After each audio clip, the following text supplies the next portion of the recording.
Vamos a empezar a leer manifiesto de SEGA y dice así: desde SEGA queremos expresar una vez más nuestra repulsa a la campaña de odio de la entidad Hazte Oír hacia las personas transexuales, las organizaciones LGTB. Como SEGA no vamos a callar, saldremos a la calle siempre que nuestros derechos sean vulnerados y exigimos a las instituciones públicas, ayuntamientos, Junta General y Delegación del Gobierno que hagan todo lo que esté en su mano para que el Gobierno de España retire la declaración de utilidad pública a Hazte Oír y a todas aquellas entidades que inciten al odio hacia lesbianas, gays, trans y bisexuales.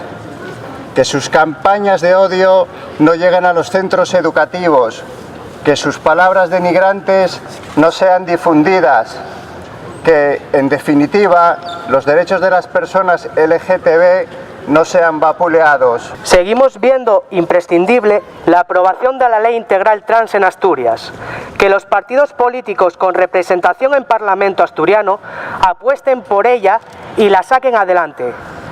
También la aprobación de la Ley contra la LGTB-fobia de ámbito estatal.